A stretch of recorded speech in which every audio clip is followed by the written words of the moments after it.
Something strange is happening with the weather models right now.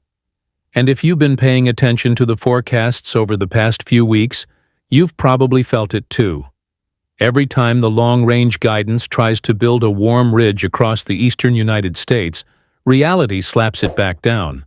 The models keep advertising this big warming trend out east, and it keeps falling apart. Run after run, they project it. And run after run, it never shows up. Now, that pattern of failure is starting to have real consequences as we push deeper into February, because what replaces that phantom ridge could reshape the next several weeks of weather across the entire country. Today is Friday, February 6, 2026. And what I'm about to break down for you is one of the most important pattern shifts we've seen this winter season. Let's start with what's actually happening right now, because the immediate forecast is dramatic enough on its own. If you pull up the alerts map across the United States this evening, you'll notice something that's been a recurring theme all winter long. Everything east of the Rockies is lit up with warnings and advisories, while the western half of the country sits there looking almost suspiciously quiet.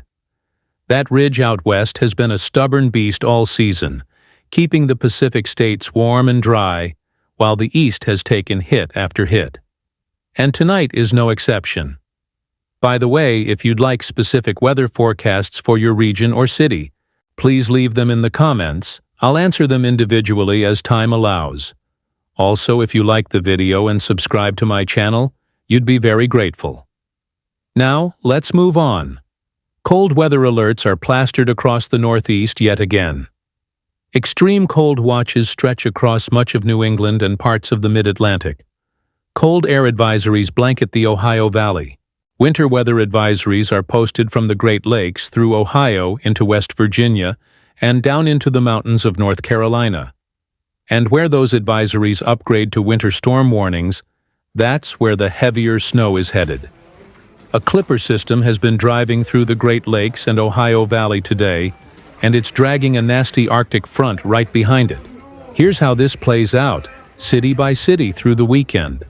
Chicago saw snow showers push through earlier today, and conditions are tapering off. But the real story there is the wind and cold arriving overnight. Detroit and Cleveland are in the thick of it right now, with snow still falling and accumulations of 2 to 4 expected before everything wraps up. Pittsburgh is looking at a solid 2 to 4 as well, with the heaviest bursts coming this evening. Buffalo, as always, is in the crosshairs for lake-enhanced snow and could easily pick up 4 to 6 inches through Saturday morning. Columbus and Indianapolis are on the southern edge of the heaviest snow band, but we'll still see a couple of inches with reduced visibility tonight. Further south, the Appalachian are where the snowfall totals really ramp up. The mountains of West Virginia could see 6 to 10 in the highest elevations, and the North Carolina mountains are looking at 4 to 6 in. This has been the third snow and ice event to hit the Carolina mountains in the past couple of weeks, which is remarkable. Snow on top of snow on top of snow in North Carolina is just not something that happens regularly anymore. Now, the snow is only part of this story. As that clipper pushes offshore, it's going to interact with the Atlantic and start to rapidly strengthen. By Saturday morning, a powerful coastal low will be bombing out east of the mid-Atlantic coast. The isobars around this system will be incredibly tight, and that means wind, serious wind, the kind that can cause damage.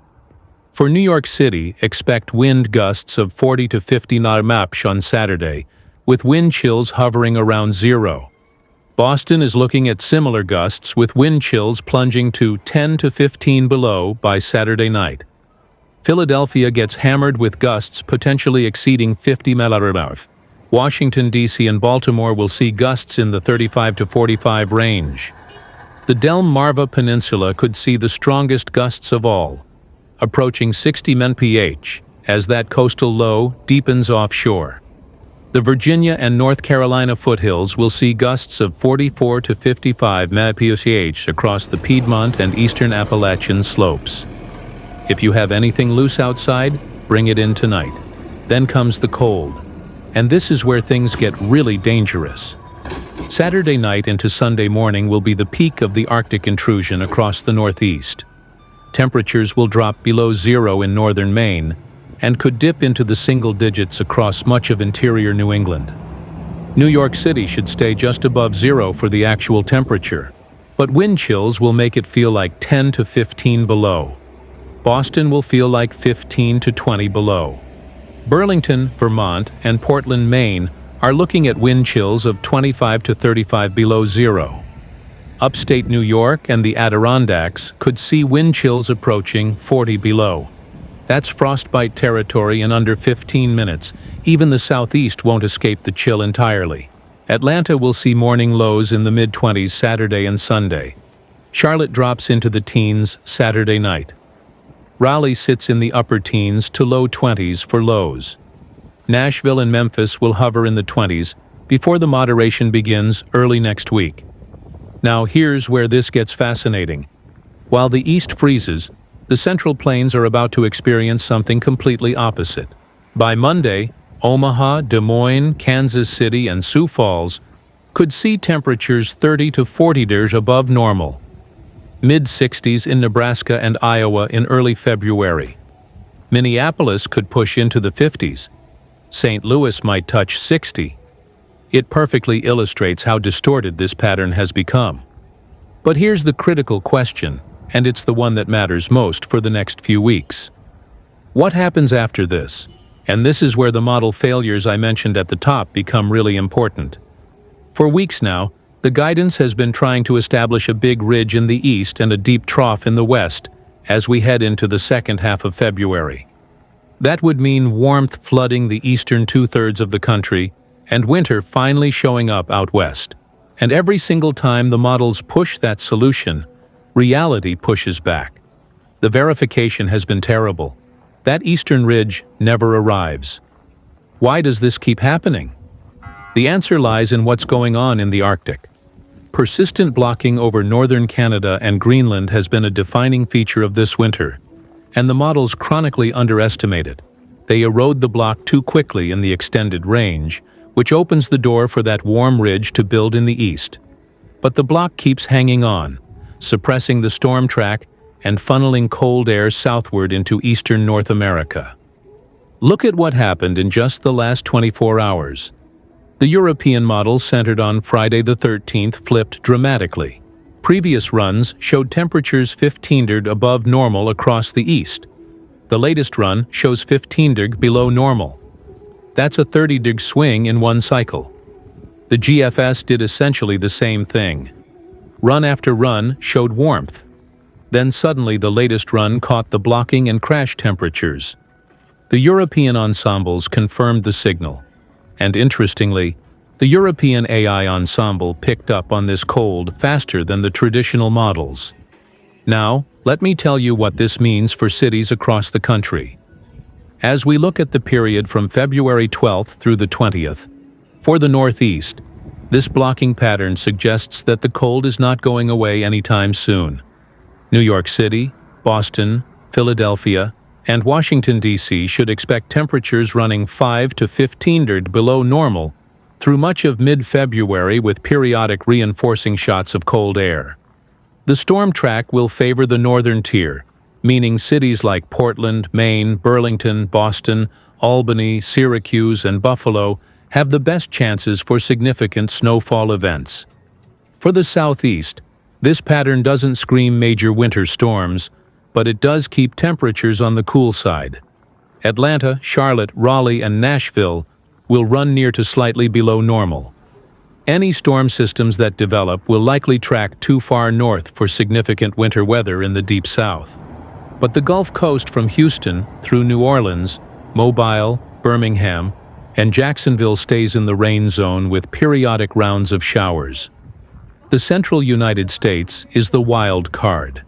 That massive warmth early next week will moderate, but cities like Chicago, Detroit, Cleveland, and Milwaukee sit right in the battleground between the mild air to the south and the cold air reinforcing from Canada. This zone will see the most dramatic temperature swings, and any storm systems moving through could produce a mix of rain, snow, and ice, depending on timing. Out west, things are finally about to change. Denver, Salt Lake City, Boise, Seattle, and Portland are looking at a pattern shift as the ridge breaks down and Pacific energy pours in. The Cascades, Sierras, and Northern Rockies should see significant snowfall next week. San Francisco and Los Angeles could see rounds of rain as moisture drops south into California, now about Valentine's Day weekend. Earlier model runs advertised a significant storm for the East Coast around the 13th to 14th. The latest guidance has backed off, but I wouldn't write it off. The ensemble spaghetti charts tell the story. For this weekend's storm, ensemble members are tightly clustered with strong agreement. For Valentine's Day, lines are scattered everywhere with no consensus on strength or placement. But with blocking parked over Canada and energy streaming on the subtropical jet, I suspect we'll end up tracking something around that time frame. Looking into late February and early March, the stratospheric picture adds complexity. The polar vortex is stretched and nearly split with lows drifting toward Europe and Asia. A stretched vortex generally favors cold air outbreaks at the surface because it prevents the Arctic from bottling everything up. However, the orientation means the coldest air could favor Europe and Asia at times. It's a coin flip we'll have to monitor closely. My instinct is that we stay cooler than normal across the eastern United States through at least the first half of March. The models want to warm us up, but they've been wrong about that repeatedly. The blocking has been relentless, and until I see convincing evidence it's collapsing, I'm trusting the pattern over the models.